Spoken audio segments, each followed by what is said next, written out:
first press conference? Not yet, but we will definitely have one. We will schedule it, and you will be the first to know because you're pivotal participants in that. I want to be the first to know when Joe Biden is supposed to give his first solo, unaccompanied, non-handheld press conference. Because you see, it's now been about 42 days that people have been saying, hey, wait a minute. The government of the United States changed on January the 20th, whether or not you believe that was a legitimate thing to happen in a legitimate process or not, the government changed.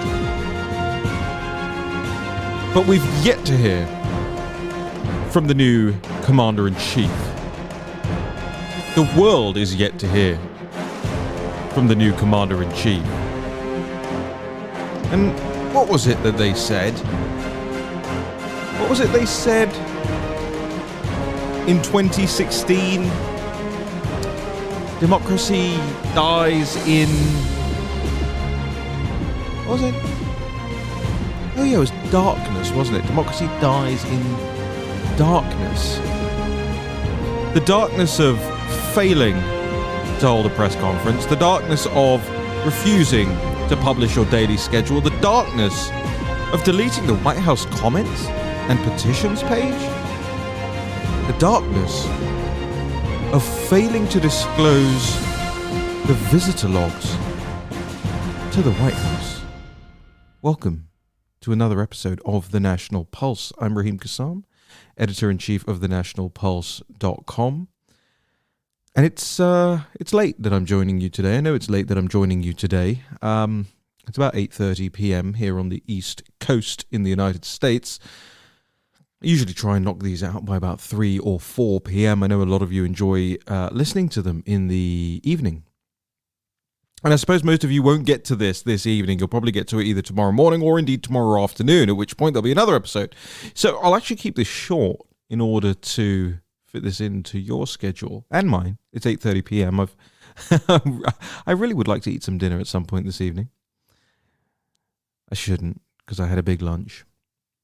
But, oh, and I'm supposed to be, quote, I'm told, I don't know anything about these sorts of things, but I'm supposed to be, quote, shredding for the wedding. Apparently, or sweating for the wedding, I'm told, is another variant on that. I won't be doing any of that. I will be eating for the wedding. But I did want to bring you, I know we talked about me doing this whole teardown of Christopher Wray and the FBI, and that was a whole news cycle ago now, and I may get back to it at some point, but I don't think I'm going to do a 4-hour fisking of Christopher Wray. I said fisking, F-I-S-K-I-N-G. If you're not familiar with that process, safely look it up. Don't make any typos when you search it. But I'm not going to do that of a 4-hour Senate hearing today. It's important, don't get me wrong, I think it's very important, but I got to tell you, between the war room this morning, this afternoon, everything in between, running the site, etc., simply haven't had 4 hours or even 2 hours if I did it on a double time speed to go through it. But it is important. I commend those of you who stuck with it today and listened to it all. But I did want to talk to you very briefly this evening about something that I think is incredibly emblematic of this regime. And it kind of epitomizes in and of itself or themselves the reasons that I'm about to go through, why I refer to it as a regime, why I don't refer to it as an administration, and I urge you to do the same thing. Language is very, very important. Language is, it's what makes people, the specificity of the words you use is what allows people to understand you and understand your intent, understand your meaning. When you say something like, oh, I think the Biden administration sucks. Well, sure, you could say it that way, or you could literally just call it a regime and people can infer from that you have thought carefully about the words you use and you are deploying certain words at certain places because they have extra meaning or a more robust meaning. So I don't swear very often anymore. I think swearing is quite a a thing you do when you can't find other words to underscore the point you're trying to make. So you preposition a word with effing or essing, or in Britain we use worse. C words everywhere, every other word. The British audience of this show knows exactly what I mean. But you end up alienating people that way. So why not just choose your words more carefully? And I think about very carefully why certain words are deployed in certain situations. And I've told the story a couple of times before, but I'll tell it again real quick because, I tell so many stories that I think sometimes they go over people's heads. They're all true. I've lived about 8 people's lives in my 34 years. So I'm sitting out on the Morton's Terrace with a Washington Post reporter. This was, I'll say, 3.5 years ago. Happened to meet this fellow. He sent me an email, said I'd really like to chat more, like to understand more. It's all off the record, don't worry, I won't print anything you don't want me to print, just want to understand some things. I was like, fine, I'm at Morton's at lunch, meet me there, we meet, we have a few drinks, and, we get along, fine, nice guy, wrong-headed on a lot of political things, but nice guy. And I said to him, look, I'm not being funny, and I'm not going to name you if you tell me the truth behind this. I'm not going to run to your bosses, not going to out you. You're not going to get fired for telling me. But, do you think you would have the new strap line? It was new back then. The new strap line on the Washington Post. Would it be democracy dies in darkness if Hillary Clinton had won in 2016? And to his credit, he actually looked at me in a non poker-faced way. He kind of gave everything away in his eyes and in his digestion of the question. And he sort of looked at me stunned almost, and he said, I never thought about it that way, but you're right, we probably wouldn't have. And he kind of seemed aghast by that in that moment, at least a mini aghast, right? Like tiny aghast. Just taken aback. Little sharp breath in. And he admitted, but I don't think that the paper, well, of course, you and I know that there's no way that they would have done that. He said, I don't think they would have. Fine, whatever. That was one of the moments where I realized that these people really genuinely have bought into this idea that they are neutral arbiters of information when they're not. And there was a kind of, as I say, micro part of him recognizing that wasn't true in that moment. I should kind of follow up and see if it ever changed, if he looked at his reporting differently after that, see if I can interpret any distinctions in his reporting after that. But it stuck with me. The moment stuck with me. His face stuck with me. And the phrase has stuck with me ever since. There was that whole time where it was CNN and the Apple thing. You remember the CNN Apple and the banana? And then you had the democracy dies in darkness. And it always struck me as particularly offensive as an idea that media organizations would campaign against the lack of transparency of a political figure when there clearly wasn't any massive shutdowns of the press or attacks on the free press. People weren't shut down in the press briefing room. There were still press briefings, regular press briefings at the time. I understand that the press likes to have them every day, and they didn't get them every day, and there was a period of time where there weren't any. I understand all of those things, but people could still ask questions.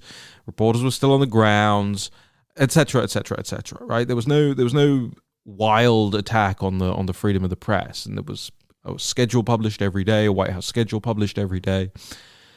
The President Trump would answer a lot of questions. It took hours worth of questions, held hours worth of rallies. His wife, that too, but his life was poured over like nothing else you've ever seen before in your lives. The amount of scrutiny There was, oh, did he pay a penny on his tax in 1997? And did he declare this Snickers bar that he ate? And to the point where, things were being poured over that just weren't even true. I mean, I think of the man hours purely from like a humanistic perspective, right? You think of the man hours, the amount of humanity that was squandered, the brain power that was squandered on pursuing just vendetta upon vendetta and falsehood upon falsehood. I feel bad for these people that they've. I guess I shouldn't feel bad for them. They're nefarious and evil. Anyway, but that's the thing, isn't it? We're humans at the end of the day, especially people on our side. Is we're humans and we like to see the best in people. It's our weakness, if anything, and we often start feeling sorry for people who have declared war on us. I feel that a lot. I do. And so you have this situation now. Why is Raheem, we're 11 minutes in now. Doesn't feel like it though, does it? It doesn't for me anyway. Why is Raheem rabbiting on about CNN and apples and democracy dies in darkness? Well, because now it's dawned on me the last week, and I think it's starting to occur to conservative media. And by the way, you want to talk about tomorrow's news today. How about that Carrie Simmons story we covered here the other day? If you missed it, go back to it. We covered the Carrie Simmons story, the Boris Johnson fiancé, all the nefarious activities going on. By the way, we've got a whole lot more to cover on that. Ben Harris-Quinney will be returning in short order. Well, we covered that a couple of days ago now, last week. The Daily Mail, biggest newspaper in the country, biggest news website in the world, splashes it on their front page yesterday. How about that? You want tomorrow's news today? You're in the right place. You got the right podcast. Please recommend it to other people and subscribe and leave reviews, etc., etc. So I think the other conservative news websites out there are starting to pick up on this now, and when that kind of happens, I will let you into a little way in which I think. This is kind of how we do the news over at the National Pulse, how we make sure we get the biggest bang for our buck from. Well, the bang for your buck, because we are crowd funded, and which stories work best and how they deploy best and how to frame them and headlines and images and all of it, every single thing, right down to the second that I hit publish on a story, is pretty calculated. It's not algorithmic. This is in my head. As I published this evening, this piece that's the lead on the nationalpulse.com right now, it's called "Dying in Darkness." The subhead of this is Biden still won't publish schedule, visitor logs, nor hold a presser. Deletes White House comments and petitions pages. Now, if this were 2 days, 3 days, 10 days into the regime, I would brush it off and say, well, they're doing up the website and they're changing the way systems work internally. That's okay. People have that situation. We've all been through, takeover situations. We understand what it means to take on somebody else's responsibilities or somebody else is passing theirs onto you. There's always a period of flux, right? Fine, forgivable. But we're now 40 days in, and all of this stuff is still happening in secret. All of this stuff is still super shady, hyper shady. And I honestly can't believe, I get up in the morning and I walk outside and I walk down the street and I'm at the Capitol building, okay? And I can't believe that there's still the fencing. They're actually upgrading the fencing now, even though the neighborhood is actually apoplectic about this. There are signs going up all around Capitol Hill, apoplectic about it. Even the liberals, the super libs on Capitol Hill, the people with trans Black Lives Matter flags in their windows have a little thing in front of their house that says, "Don't fence the hill." And, good for them, I guess, in one sense, at least. But I can't believe there aren't throngs of people, peacefully assembled at the front of those fences for the cameras at least. Get some pictures of some dissent. What are you going to tell your kids and grandkids and great grandkids. Yeah, they fenced off the Capitol and took over the country, and I didn't even show up with a sign, bunch of flowers. Didn't even host a sit-in. Nobody's doing anything. It's just, Look, you can say, Raheem, why don't you go and do something? Number one, not a citizen of the United States, okay? This is your country. I am but a visa holder here to do the news. Your country, ladies and gentlemen. And I understand that we have an international audience of this podcast as well, but they understand also that I predominantly speak to an American audience from here on Capitol Hill. Your country, ladies and gentlemen. And again, I do the news. You are the citizens. I'm not telling you to invade the Capitol, by the way. Nobody ever told you to do that. And Chris Wray can lie all he wants in the Senate this morning about, oh no, we saw no evidence of other people, other groups, infiltrators, disguised people. There's a video of Jaden X, right? Jaden X. John Sullivan, whatever his real name is, climbing in with that documentary filmmaker. I think people say she works for CNN. I don't think she works for CNN. I think she's a contractor and has provided to CNN before, but other news outlets as well, by the way. This video of them admitting that they're breaking in, they're not Trump supporters, they're breaking in. He was leading the charge. He was at the front, at that door when Ashley Babbitt was shot. Cold, dead, assassinated. He's standing there going, get in, get in, get in. Chris Wray stands up there and perjures himself, and nobody does anything about it. Like I say, no quiet sit-ins, no demonstrations, no peaceful protests, no kumbayas even. That would be fine even. Do a little. 7 of you, 8 of you, 10 of you. Go and sit there. Get some pictures for the media to show that we do not consent. You do not consent to your capital being bound. Your capital, not their capital. And you think about all of these things, and you think about what's going on. You're 40 days into a new regime, and you don't have a public schedule every day for the commander-in-chief or the vice president. They release little bits here and there.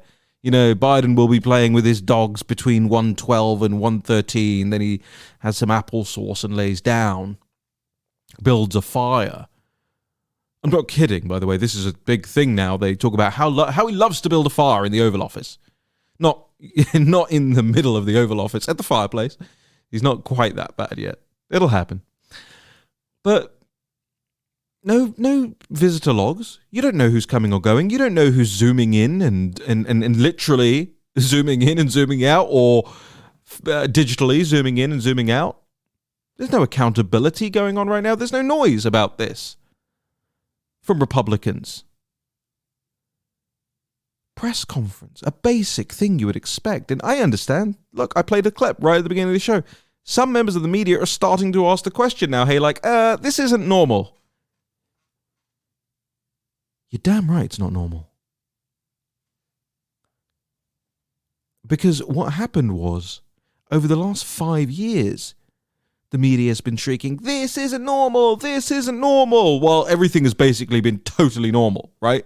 Everything that could have been normal, barring a global pandemic. The Trump administration was pretty normal as a thing. The way it worked, the way it governed, the accountability structures, the way it, campaign, everything was pretty, not outside the realms of anything we've ever seen before. That was one of my problems with it. Didn't go far enough. Policies certainly outside the norm, yes, but governance structure, all of that, pretty normal. Now you have things which are outwardly abnormal. Outwardly dark. I use the Washington Post words because words are important. And they use that phrase, democracy dies in darkness. Not the cleverest phrase, but they use that intentionally. There's a lot more smart marketing people over there than I am, right? More smarter people than me. And, that's That's what it is. It's darkness.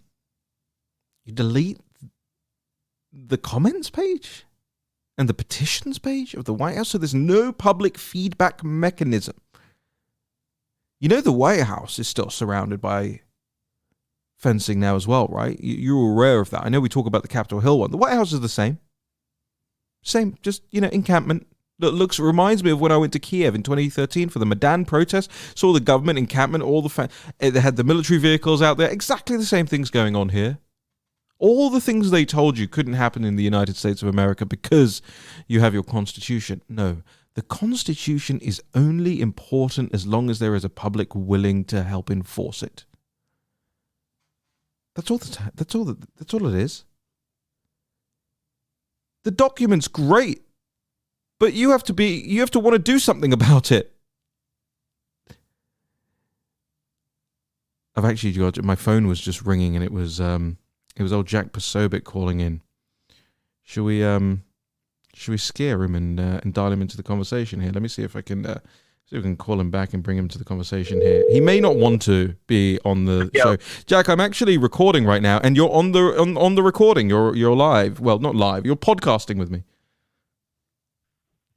Hello, Raheem Cast.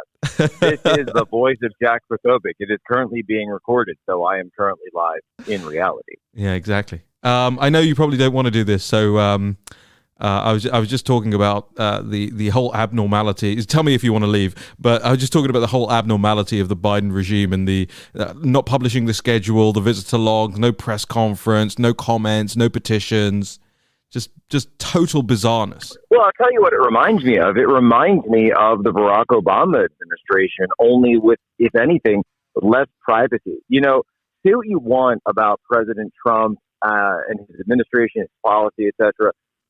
He was, and this is something he gets absolutely no credit for, one of the most transparent administrations that we've seen. He would sit down with everyone in terms of media. Pre-COVID, it was extremely easy to get a pass for the White House briefings, to be able to get in there. And those same briefings, President Trump would frequently come out and engage in one-on-ones or just open questioning with the press corps. Right. Whereas with Biden, we're now at 41, 42 days, depending on the airs, and we haven't heard anything from him other than a paltry few comments here and there while he's walking around with something else. Yeah, it's absolutely wild. It's wild. Right, Jack, I'm just wrapping up here now anyway, so I'll hang up and I'll call you right when I'm done. All right, thanks, brother. All right, thanks. Cheers. That was a bit of fun. I'm sure he'll complain about it to me afterward. Don't ever do that again. Come on, man. Oh, there you go. All right, look, I'm going to leave it there for now, actually, because it's 9 p.m. right now. By the time this goes up, I want people to be able to hear it tonight. I just, I wanted to stress all of those things to you. It's so basic in a lot of ways. And I may look back at this show one day, this episode, and cringe and be, why is it being so basic? But sometimes it has to go back to basics. Sometimes it has to go, you need a stark reality wake up of like, wait a minute, not even the most simple things are operating the way we've come to expect them to. And I mean, this I hope. Look, you're the people in charge of all of this. At the end of the day, I'm not.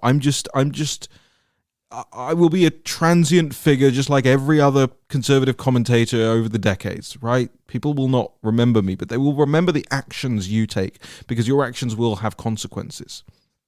And you got to do something, get on the phone with your legislators and demand they take this fence down. Demand that they demand transparency from the White House. Can you get onto them, please? Because really, a lot of these people, by the way, they're not, it's not pernicious, the reason that they're not doing it. It just doesn't occur to them. They're busy people. They got bills. They got, constituent calls and letters and all that to deal with. Sometimes it just escapes them, again, to look after the basics, to look out for the basics. So can you remind them, please? Get on the phone, send an email after this show, remind them that this is not normal, what's going on here. And the other thing that I would really, really appreciate if you did, I put a lot of time and effort and work into everything that goes on here in the war room and all of that. It would really mean a lot to me. It would mean the world to me if you would take a second to recommend this podcast, tell your friends to find the National Pulse on their podcast app. if you would make sure, please, that you're subscribed on every single different thing that you can subscribe on. It's all free, right? You don't need to pay for anything. You just need to go into the app, the Spotify or the Apple Podcast or the Podbean. There's so many different podcast platforms. Just type in podcast platforms into your search engine. And just make sure you're subscribed across all the different ones. TuneIn Radio even has it, and you know, all of those. iHeart has it. Just please, because the more you subscribe, the higher up the rankings we go. It's not based on downloads. It's based on subscribes, new subscribes, to be clear. So please make sure you subscribe. Leave us a review. Leave me some comments. I read them all, believe it or not. Whether it's on Podbean or through Chartable or anything like that, I read them all, and I'm very grateful for your feedback. I am going to leave it there for today because, as I say, late already. Take me a minute to put this up. But as I like to do every so often is thank people who go over to thenationalpulse.com/support to support this show, to support my work, to support our writing, support Natalie Winters, to support everything that we're doing over here at the National Pulse. Carol, Mike, Margaret, Michael, lots of Michaels. Gary, Stephen, Donald, not that Donald. Kimberly, Frank, Philip, Jeff, Mark, Blake, Christopher, Michael, again, Michael, Gerald, John, Stacy, Kevin. Got lots and lots of new members piling in. Bonita, Johanna, Sienna, Greg, Robert, Gary, Jamie, Sabrina, Jill, William, Phyllis, Craig, Marsha, Gerald, William, Jackie, Martin, Dan, Richard, Darcy. If you want to join up, go to thenationalpulse.com/support. You can join up for as little as $5, and you get access to our private Discord chat channel. I'm in there all day, every day. I love the feedback from the members in there. They've got hundreds of people in there chatting all day long. Got all sorts of other membership benefits. We're going to be doing a video town hall this week, myself and Natalie Winters. You know, for us, this isn't... Nobody's trying to get rich by running a news website, okay? Just the two of us. We're just trying to do the right thing here, and we're incredibly grateful for your support. I'll see you with a more full show tomorrow. If you're listening to this in the evening, sleep well. If you're listening to this in the daytime, sleep well tonight. I'll see you again.